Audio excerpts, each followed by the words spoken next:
Hi, good afternoon. Welcome மக்களே. இன்னைக்கு current அஃபேர்ஸில் Delhi is air a wicked problem in need of bold solutions. So நான் ஏற்கனவே சொல்லியிருந்தேன், அதாவது வார்த்தைகளுக்கான அர்த்தம் அப்படிங்கிறது வந்துட்டு ரொம்ப ரொம்ப இம்பார்ட்டண்ட். நீங்கள் எஸ்ஏ ரைட்டிங் எழுதுறதுக்கு, அதுக்கப்புறம் ஜிஎஸ்சில் ஒரு கொஷின் அண்டர்ஸ்டாண்ட் பண்ணுறதுக்கு. ஸோ அந்த கொஷினோட கான்டெக்ஸ்ட் அண்டர்ஸ்டாண்ட் பண்ணால் மட்டும்தான் நம்மளால் அதுக்கான ரெஸ்பான்ஸ், அந்த பதில் நம்மளால் கொடுக்க முடியும். ஸோ விக்கெட் அப்படிங்கிறதுக்கு என்ன சொல்லலாம் அப்படின்னா, ஒரு பேட், ஒரு கெட்ட விஷயம் அப்படிங்கிற மாதிரி. டெல்லி ஏர் அ விக்கெட் ப்ராப்ளம் அப்படின்னா ஒரு கெட்ட ஒரு ப்ராப்ளம், அது ஒரு பிரச்சனைக்குரிய ஒரு விஷயம், ஒரு பொல்லாத ஒரு பிரச்சனை அப்படின்ற மாதிரி இவர் மென்ஷன் பண்ணியிருக்காரு. ஸோ விக்கெட் அப்படிங்கிற ஒரு வார்த்தைக்கு அதுதான் அர்த்தம். இப்போ என்னென்னா, டெல்லியில் உங்களுக்கு ஏர் பொல்யூஷன் இருக்க முக்கியமான காரணம், நிறைய ரீசன்ஸ் நிறைய ஃபேக்டர்ஸ் இன்வால்வ் ஆகிருக்கு. என்ன மாதிரியான விஷயங்கள் அப்படின்னா, பஞ்சாப், ஹரியானா, உத்தரப்பிரதேஷ், ராஜஸ்தான் இங்கே ஸ்டபுள் பர்னிங் பண்ணுறது ஒன் ஆஃப் தி ரீசன் தான். ஸோ அது மட்டுமே மெயின் ரீசன் கிடையாது. ஏன்னா இந்த ஃபேக்டர்ஸை எடுக்கும்போது உங்களுக்கு ஜியாகிரபிக்கல் ரீசன்ஸ் இருக்குது, இன்னொன்று ஆந்த்ரோபோஜெனிக் ரீசன்ஸ், ஹியூமன்ஸோடைய இன்டர்வென்ஷன், ஹியூமன்ஸ் ஏற்படுத்தக்கூடிய சேஞ்சஸ். ஸோ இது ஒரு காரணமாக இருக்குது. ஸோ இயற்கையாகவே அதுதான் ஜியாகிரபிக்கல், அதோடைய ரிலீஃப்னால் அதோடைய மேற்பரப்பு முக்கியமான ஒரு காரணமாக இருக்குது. ஸோ நீங்கள் மற்ற சிட்டிஸ் எடுங்க, மும்பை, சென்னை, கல்கத்தா, இதுவும் என்ன சொல்லலாம் அப்படின்னா ஒரு டெல்லிக்கு நிகர்னு சொல்ல முடியாது. பட் இருந்தாலும் சம்வாட் ஒரு காஸ்மோபாலிட்டன், மெட்ரோபாலிட்டன் ஏரியாஸ். ஸோ இந்த இடத்துல அதிகமான பாப்புலேஷன் டென்சிட்டி அப்படிங்கிறது இருக்குது.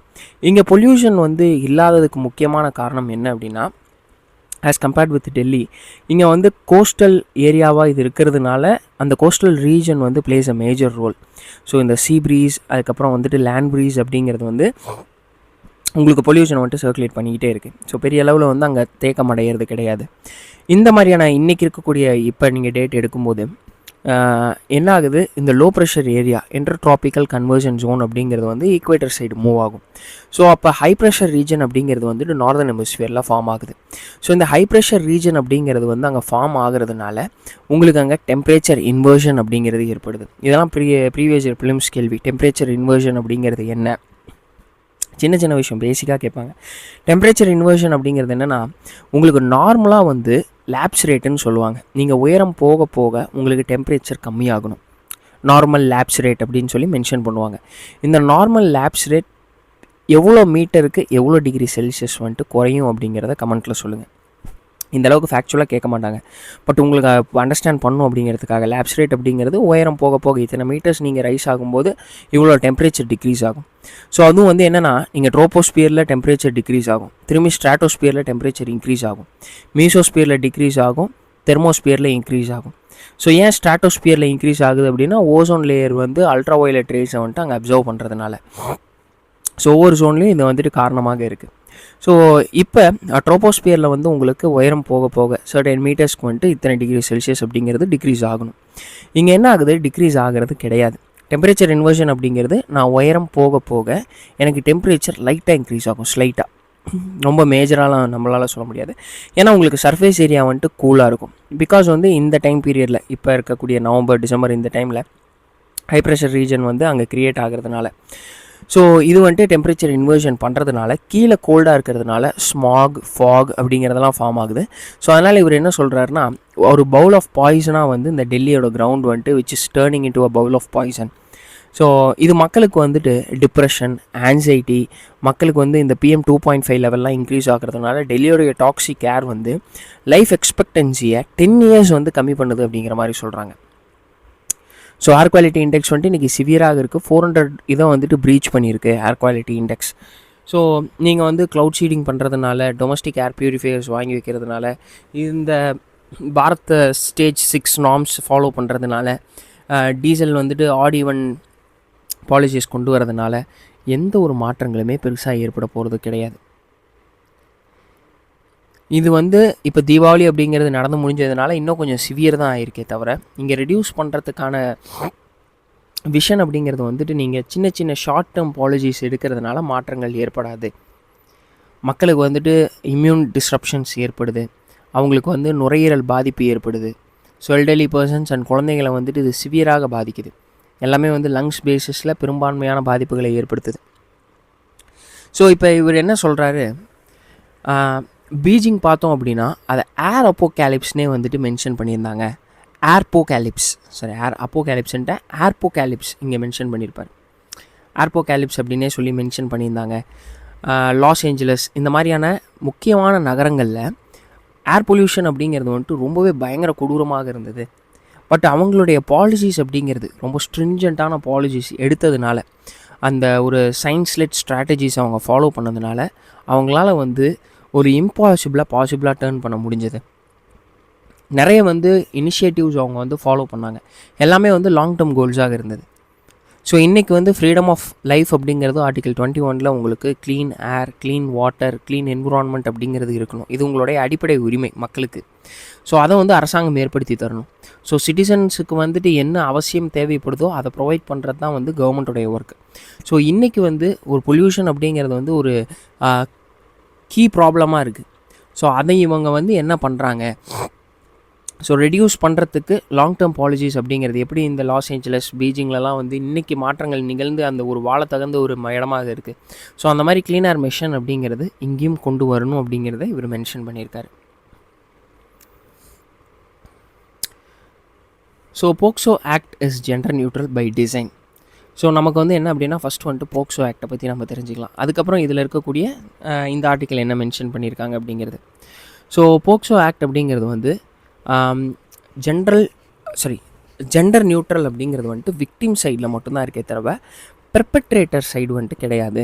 அதாவது இந்த சட்டத்தின் பிரகாரம் இவங்க என்ன சொல்கிறாங்க, பொதுவாக போக்சோ பற்றி சொல்லும்போது போக்சோ வந்துட்டு ஒரு ஆண் அப்படிங்கிறவன் தான் குற்றவாளி, பெண்ணோ டிரான்ஸ்ஜெண்டரோ இங்கே வந்துட்டு குற்றவாளி கிடையாது. ஸோ குற்றவாளி கிடையாதுன்னு கிடையாது, அவங்கள அதில் வந்துட்டு மென்ஷன் பண்ண கிடையாது. இங்கே வந்து ஒரு துன்பம் தரக்கூடிய ஒரு நபராக ஒரு ஆண் தான் இருக்கிறாரு. விக்டிம் வந்துட்டு ஜெண்டர் நியூட்ரல். அவங்க வந்துட்டு ஆணாக இருக்கலாம், பெண்ணாக இருக்கலாம், டிரான்ஸ்ஜெண்டராக இருக்கலாம். Whoever under 18 years old. Protection of children from sexual offences act 2012 பிரகாரம் அந்த ஆக்டில் யாரெல்லாம் ப்ரொடெக்ட் பண்ணுறாங்க, any child under 18 years, any child, boy, girl, transgender, வெறும் ஆண் சைல்டு, பெண் சைல்டு, டிரான்ஸ்ஜெண்டர் அப்படின்ற மாதிரிலாம் அவங்க மென்ஷன் பண்ணல, ஈக்குவலி ப்ரொடெக்டட். ஆனால் இங்கே ஒரு பிரச்சனைக்குரிய ஒரு விஷயம் என்ன அப்படின்னா, அதாவது போக்சோ பிரகாரம் அந்த ஆக்டின் பிரகாரம், பட் ஆர்டிக்கலில் வந்துட்டு அவங்க என்ன சொல்லியிருக்காங்க, அப்படி கிடையாதுங்க, perpetrator even if she is a women அவங்க குற்றவாளி தான். ஏன்னா இப்போ வந்துட்டு ரீசனாக ஒரு அஃபென்ஸ் வந்துட்டு நடந்திருக்கு, அந்த அஃபென்ஸின் பிரகாரம் வந்துட்டு அந்த அம்மாவும் ஒரு குற்றவாளி தான், அந்த பெண் அப்படிங்கிறவங்களும் ஒரு குற்றவாளி தான் அப்படின்னு.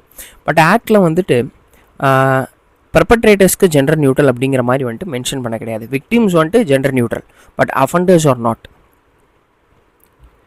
The act assumes the offender is male in certain provisions. It does not expressly recognize female or transgender perpetrators in the same way அப்படிங்கிறத வந்துட்டு சொல்லியிருக்காங்க. இந்த வந்துட்டு இங்கே இப்போ கொடுத்துருக்கிறதுல வந்துட்டு செக்ஷன் 3ல் வந்து he அப்படிங்கிற ஒரு வார்த்தையை வந்துட்டு அவங்க பயன்படுத்தியிருக்காங்க. The petitioner has argued section 3 is the gender neutral because it uses the pronoun he for the perpetrator, குற்றவாளிக்கு. அப்போ நீங்கள் வந்துட்டு என்ன சொல்கிறாங்க, ஒரு பெண்ணை வந்துட்டு நீங்கள் அங்கே நிப்பாட்ட முடியாது, பெண் வந்துட்டு குற்றவாளியாக இருந்தாலும், ஏன்னா சட்டம் வந்துட்டு அதுதான் சொல்லுது, ஹீங்கிற மாதிரி தான் அவங்க வந்துட்டு மென்ஷன் பண்ணுறாங்க. பட் இவங்க என்ன சொல்கிறாங்கன்னா, ஆத்தர் எக்ஸ்பிளைன் பண்ணுறாங்க, ஏன் இந்த ஆக்டை வந்துட்டு நீங்கள் ஜென்ரல் நியூட்ரல்னு சொல்லலாம், நீங்கள் சட்டத்தில் வந்து இந்த மாதிரி ஹீன்னு மென்ஷன் பண்ணியிருந்தாலும் ஏன் இந்த கிளாஸை வந்துட்டு நீங்கள் வந்து ஷீனும் எடுத்துக்கலாம் அப்படின்னா, மேஸ்குலின் ப்ரொனவுன்ஸ் இன்க்ளூட்ஸ் ஃபீமேல்ஸ் அப்படின்ற மாதிரி சொல்கிறாங்க. So masculine pronouns includes females, he includes she, so women can also be perpetrators. இதை தெளிவாக வந்துட்டு மென்ஷன் பண்ணிட்டாங்க. ஆமாங்க, நீங்கள் வந்துட்டு ஹீன்னு மென்ஷன் பண்ணியிருந்தாலும் இவங்க ஒருத்தங்க வந்துட்டு ஒரு டிஜிட்டல் ஆர் ஆப்ஜெக்ட் பெனிட்ரேஷன் பண்ணுறாங்க, இல்லை ஒரு சிறுவரை வந்துட்டு பண்ண தூண்டுறாங்க ஒரு ஃபீமேல் அப்படின்னா அவங்களும் குற்றவாளியே. The provision also covers where a situation person makes a child perform any of the listed penetrative acts with themselves or even with third person, further underscoring its gender neutral scope. சட்டத்திலையும் வந்துட்டு POCSO is gender neutral, parliamentary documents வந்துட்டு அதே இன்டென்ட்டில் தான் நாங்கள் வந்துட்டு பண்ணியிருக்கோம் அப்படின்ற மாதிரி வந்துட்டு இந்த ஆத்தர் வந்துட்டு மென்ஷன் பண்ணுறாங்க. ஸோ நீங்கள் வந்து மேனிப்புலேட் பண்ணி ஒரு சிறுவனையோ சிறுமியோ டிரான்ஸ்ஜெண்டரையோ யாரையோ ஒருத்தரை வந்துட்டு அவங்க இப்படி வந்து அவங்களையவே தூண்டி விடுறதோ இல்லை வேறு யாரையாவது வச்சு அவங்கள வந்துட்டு கமிட் பண்ண வைக்கிறாங்களோ, விமனையும் குற்றவாளி அப்படின்னு சொல்லலாம். ஸோ போக்சோவின் அடிப்படையில் gender neutral to protect all children அப்படிங்கிறது தான் வந்து இங்கே மென்ஷன் பண்ணியிருக்காங்க. அது யார் அப்யூஸ் பண்ணாலும் சரி.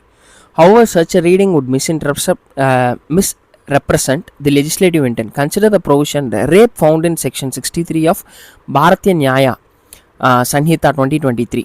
இதுக்கு முன்னாடி வந்துட்டு இந்தியன் பீனல் கோட் ஆஃப் 1860. அதில் வந்து சொல்கிறாங்க, if it specifies that a man commits rape if he commits certain forms of penetrative sexual acts against women. This is clearly a gender specific provision which envisages that only women can be victims of rape and only men can be perpetrators of rape. So இப்படி கொடுத்துருக்காங்க. அப்படிங்கிறப்ப அதாவது வந்து அவங்க சொல்கிறாங்க, ஐயா POCSO அப்படிங்கிறது gender நியூட்ரல்ப்பா, வந்து நீங்கள் வந்து விக்டிமாக இருந்தாலும் சரி பெர்பட்ரேட்டராக இருந்தாலும் சரி it is gender neutral. But நீங்கள் பாருங்கள், இப்போ பிஎன்எஸ்லலாம் வந்துட்டு தெளிவாக வந்து மென் தான் வந்து பெர்பட்ரேட்டர், விமன் வந்துட்டு விக்டிம் அப்படிங்கிற மாதிரி கொடுத்துருக்காங்க. அதை தெளிவாக வந்துட்டு அவங்க மென்ஷன் பண்ணியிருக்காங்க. If parliament intended to make POCSO Act gender specific, the wording of section 3 of the POCSO Act, which covers substantially the same sexual acts as 63 of BNS, would also contain the same gender specific language. பிஎன்எஸில் gender ஸ்பெசிஃபிக்காக இருக்கிற மாதிரி போக்சோவில் gender ஸ்பெசிஃபிக்காக கிடையாது. So POCSO அப்படிங்கிறது வந்துட்டு it's broadly applicable. அங்கே குற்றவாளி பெண்ணாக இருந்தாலும் தண்டிக்கப்படுவாங்க போக்சோ ஆக்டு கீழே. ஜெண்டர் ஸ்பெசிஃபிக்காக பிஎன்எஸில் மென்ஷன் பண்ண மாதிரி போக்சோவில் மென்ஷன் பண்ண கிடையாது. இதுதான் வந்து இந்த ஆர்டிக்கலில் வந்துட்டு விரிவாக வந்து எக்ஸ்பிளைன் பண்ணியிருக்காங்க. தெளிவாக இதை நம்ம ஃபுல்லாக பார்த்துட்டோம், கவர் பண்ணிட்டோம். ஸோ யூபிஎஸ்சியில் வந்துட்டு என்ன மாதிரி கேட்டிருக்காங்க அப்படின்னா, ப்ரீவியஸ் இயர் டிஎன்பிஎஸ்சி யூபிஎஸ்சிலாம் சைல்டு அப்படிங்கிறவங்க வந்து போக்சோவின் பிரகாரம் எந்த ஏஜ். ஸோ நிறைய பேர் வந்துட்டு 16 நினச்சிட்டு இருக்காங்க, 14 நினச்சிட்டு இருக்காங்க. பட் 18 இயர்ஸ்க்கு கீழே இருந்தாலே அவங்க குழந்தைங்க தான். So too little much later the digital protection rules undermine the right to information. So இது நம்ம வந்துட்டு ஏற்கனவே நம்ம டிஸ்கஸ் பண்ணியிருக்கோம். பட் இருந்தாலும் இப்போ புதுசாக ஃபாலோ பண்ணுறவங்களுக்கு, புதுசாக பார்க்குறவங்களுக்கு வந்துட்டு நான் சொல்லிடுறேன். So digital personal data protection act of 2023 இது எதுக்காக அப்படின்னா, புட்டசுவாமி கேஸ் வந்த பிறகு ரைட் டு ப்ரைவசி அப்படிங்கிறது வந்துட்டு ஃபண்டமெண்டல் ரைட்டாக வந்து அனௌன்ஸ் பண்ணியிருந்தாங்க. ஃபண்டமெண்டல் ரைட் அப்படிங்கிற மாதிரி வந்துட்டு சொல்லியிருந்தாங்க. உங்களுடைய ப்ரைவசி அப்படிங்கிறது விச் இஸ் ஃபண்டமெண்டல் ரைட், உங்களுடைய அடிப்படை உரிமை. எதெல்லாம்? உங்களுடைய நேம், உங்களுடைய ஆதார் கார்டு நம்பர், உங்களுடைய ஃபோன் நம்பர், உங்களுடைய இமெயில், உங்களுடைய பயோமெட்ரிக்ஸ், உங்களுடைய லொக்கேஷன். பயோமெட்ரிக்ஸ்னால் உங்களுடைய கைரேகை, உங்களுடைய கண்ணுடைய ரெட்டினா, அந்த ஐரிஸ் ஸ்கேன் பண்ணுவாங்க. ஸோ அதெல்லாமே வந்துட்டு உங்களுடைய பர்சனல் டேட்டா. இது எல்லாத்தையுமே யார் கலெக்ட் பண்ணுறாங்க? ஆதார் கார்டுக்காக கவர்மெண்ட் கலெக்ட் பண்ணுறாங்க.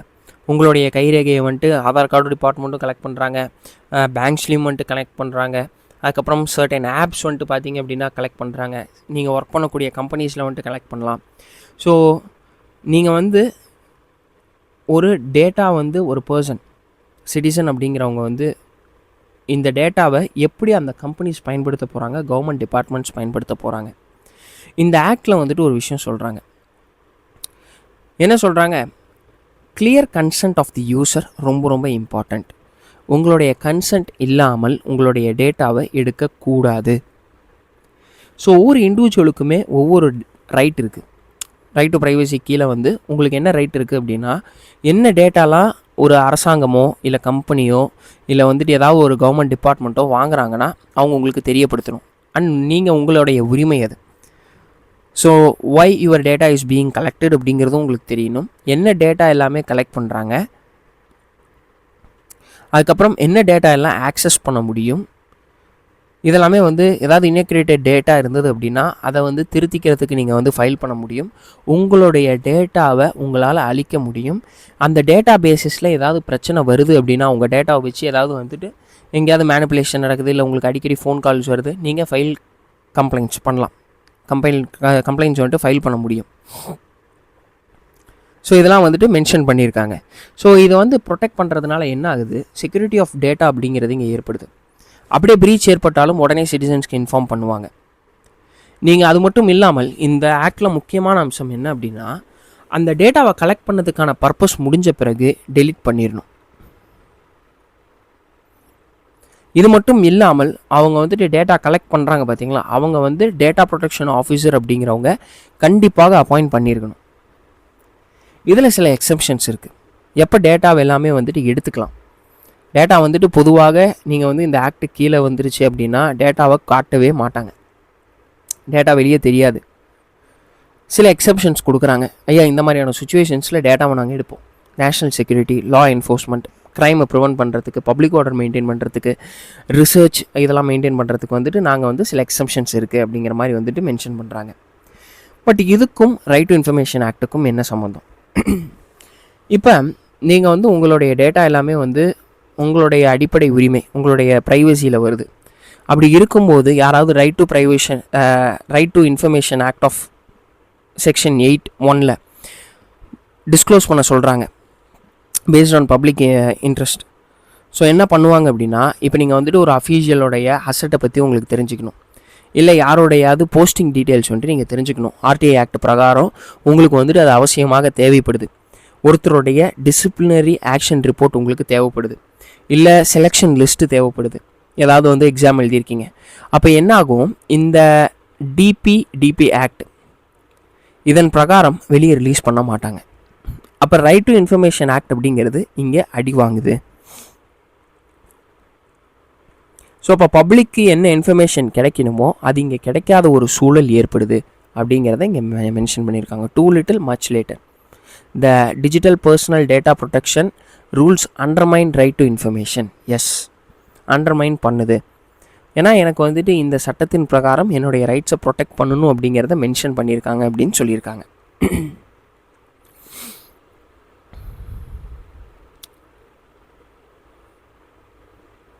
Okay,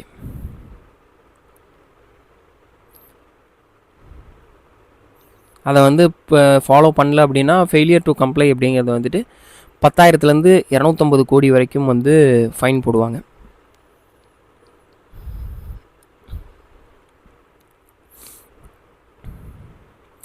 the legal hoodwinking of Adivasis.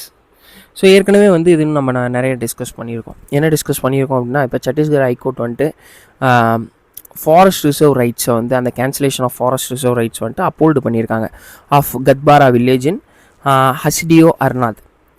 So Adivasis communities lost their forest rights because the court set the earlier consent was already considered, mining was already permitted, clearance had been granted earlier. So என்ன அப்படின்னா, இதெல்லாமே ஏற்கனவே நடந்துருச்சு. இந்த ஜட்ஜ்மெண்ட்டை இந்த ஆர்டிக்கலில் வந்துட்டு criticise பண்ணுறாங்க. ஏன் கிரிட்டிசைஸ் பண்ணுறாங்க? இங்கே வந்து ஃபாரஸ்ட் ரைட்ஸ் ஆக்ட் அப்படின்னு சொல்லிட்டு இந்த 2006 பிரகாரம் கொடுத்துருக்காங்க. அதை வந்து நீங்கள் ரெஸ்பெக்ட் பண்ண கிடையாது. கிராம் சபாக்கான அத்தாரிட்டியை யாருமே ரெஸ்பெக்ட் பண்ணல. நீங்கள் வந்து கம்யூனிட்டி ஃபாரஸ்ட் ரைட்ஸ் அப்படிங்கிறது மைனிங்காக நீங்கள் வந்துட்டு எலிமினேட் பண்ணக்கூடாது மக்களை. ஸோ இப்படி எலிமினேட் பண்ணுறதுனால மக்களுடைய வாழ்வாதாரம் அப்படிங்கிறது வந்துட்டு இங்கே பாதிக்குது. அங்கே இருக்கக்கூடிய ட்ரைபல் பீப்புள்ஸ், ஆதிவாசிஸ், அவங்களுடைய ரிலேஷன்ஷிப் வித் ஃபாரஸ்ட் அப்படிங்கிறது வந்துட்டு இங்கே ஸ்பாயில் ஆகுது. அங்கே இது மட்டும் இல்லாமல் அவங்க இருக்கிறதுனால ஒரு ஈக்கலாஜிக்கல் பேலன்ஸ், அந்த ஈக்கோசிஸ்டமை வந்துட்டு அவங்களால மெயின்டைன் பண்ண முடியுது. இவங்க என்ன பண்ணியிருக்காங்கன்னா, ஆதிவாசிஸோடைய கன்சர்ன்ஸை வந்து யாருமே கேட்கல, யாருமே வந்துட்டு ப்ராப்பராக வந்துட்டு லிசன் பண்ண கிடையாது. ஸோ கம்யூனிட்டி ஃபாரஸ்ட் ரைட் அப்படிங்கிறது ஃபாரஸ்ட் ரைட்ஸ் ஆக்ட் பிரகாரம் ப்ராப்பராக ரெக்கக்னைஸ் பண்ணணும், அதை பண்ணாமல் இருக்காங்க. ஸோ கிராம் சபாக்கு இருக்கக்கூடிய அத்தாரிட்டி அப்படிங்கிறது இங்கே அதிகம். இந்த மாதிரியான ஸ்பேஸில் கிராம் சபாக்கு இருக்கக்கூடிய அத்தாரிட்டி அப்படிங்கிறது அதிகம். பட் கவர்மெண்ட்டும் கோர்ட்டும் ஃபெயில்டு ஆதிவாசிஸ் மைனிங் ரைட்ஸுக்கு வந்துட்டு முன்னுரிமை கொடுத்த அளவுக்கு ஆதிவாசிஸ்க்கான முன்னுரிமையை கொடுக்க கிடையாது. ஃபாரஸ்ட் ரைட்ஸ் ஆக்ட் வந்துட்டு 2006 வந்துட்டு ரொம்ப ரொம்ப முக்கியம். கண்டிப்பாக எல்லாருமே வந்துட்டு தெரிஞ்சிருக்கணும்.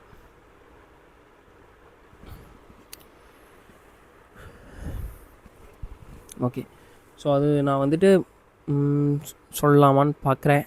ஓகே, சரி சொல்லிடலாம். ஃபாரஸ்ட் ரைட்ஸ் ஆக்ட் 2006 வந்துட்டு schedule tribes and other traditional forest dwellers recognition of forest rights act 2006.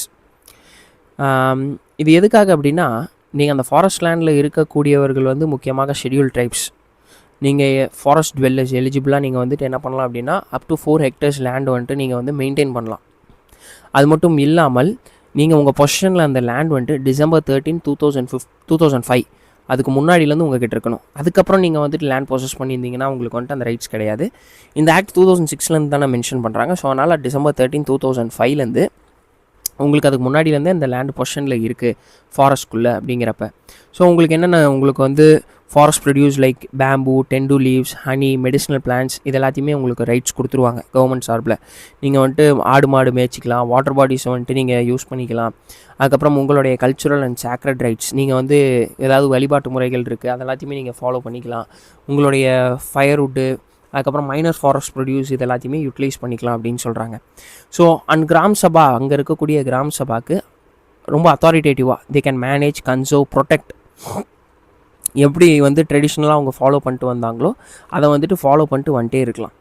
So இதில் வந்துட்டு யாரெல்லாம் வந்து எலிஜிபிள், ஷெட்யூல்டு ட்ரைப்ஸில் வந்துட்டு அங்கே இருக்கக்கூடிய அந்த ஃபாரஸ்ட்டில் ரிசைட் ஆகிருக்காங்க பார்த்தீங்களா, தங்கியிருக்காங்க பார்த்தீங்களா, அந்த ஷெட்யூல்டு ட்ரைப்ஸ்க்கு வந்துட்டு தே ஆர் எலிஜிபிள். 3 ஜென்ரேஷன் அங்கே இருக்கணும், அதாவது 75 வருடங்கள். அண்ட் ஃபாரஸ்ட்டை மட்டுமே டிபெண்ட் பண்ணி அவங்களுடைய லைவ்லிஹுட்ஸ் அப்படிங்கிறது இருக்கணும். ஸோ இப்படி இருக்கக்கூடியவர்களுக்கு இன்றைக்கி வந்து மைனிங்கை வந்து முன்னுரிமை கொடுத்து இவங்களை வந்து வெக்கேட் பண்ண வைக்கிறது அப்படிங்கிறது கவர்மெண்ட்டும் ஜுடிஷியரியும் ஃபெயில் ஆகியிருக்காங்க அப்படின்னு சொல்லிட்டு இந்த ஆர்டிக்கலில் மென்ஷன் பண்ணுறாங்க. ஸோ இதை வந்து அங்கே ஆக்ட்லேயே, ஃபாரஸ்ட் ரைட்ஸ் ஆக்ட்லேயே வந்துட்டு சொல்லியிருப்பாங்க, டேம்ஸ், ரோட்ஸ், இண்டஸ்ட்ரீஸ், மைன்ஸ் இதெல்லாம் வந்து நீங்கள் கன்ஸ்ட்ரக்ட் பண்ணுறீங்க அப்படின்னா அது வந்து தவிர்க்கணும் அப்படிங்கிற மாதிரி மென்ஷன் பண்ணியிருப்பாங்க. அது மட்டும் இல்லாமல் Gram Sabha has the final say அப்படின்னு சொல்லி நியம்கிரி ஜட்ஜ்மெண்ட் 2013 சுப்ரீம் கோர்ட் அதை மென்ஷன் பண்ணியிருப்பாங்க. பட் இன்றைக்கி இவங்க வந்துட்டு இப்படி பண்ணியிருக்கக்கூடிய ஒரு சம்பவமானது சரி கிடையாது அப்படிங்கிறதான் இந்த ஆர்டிக்கலில் சொல்லியிருக்காங்க. ஸோ திரும்பி அதே தான், what are the digital personal data protection rules, இதை நம்ம வந்துட்டு கிளியராக இப்போ தான் வந்து டிஸ்கஸ் பண்ணியிருந்தோம், எப்படி வந்து வயலேட் பண்ணணும் அப்படிங்கிறது. ஸோ இதை நம்ம ப்ராப்பராக பார்த்துட்டோம். வேறு எதுவும் கிடையாது மக்களே, இதில் நம்ம பேசும்போதே பேசிட்டோம். Digital personal data protection rules அப்படிங்கிறது. ஏதாவது டவுட்ஸ் இருந்தது அப்படின்னா இது பண்ணுங்கள், நம்பர் இருக்குது கீழே டிஸ்கிரிப்ஷனில். சரி, இப்போ வந்துட்டு ரீசெண்டாக ஃபிலிம்ஸ் கிட்ட நெருங்கிறதுனால மென்டரிங் வந்துட்டு நிறைய பேர் கேட்டுட்ருக்காங்க. ஸோ அதனால் வந்து நீங்கள் நம்பர் இருக்குது, இல்லை அப்படின்னா நான் வந்துட்டு ப்ரொவைட் பண்ணுறேன். மென்டரிங் வேணும் அப்படின்னா நீங்கள் சொல்லுங்கள். 7904022762. ஏதாவது டவுட்ஸ் இருந்தாலும் நீங்கள் கூப்பிடலாம். ஸோ சப்ஸ்கிரைப் மக்களே, தேங்க்ஸ் ஃபார் வாட்சிங்.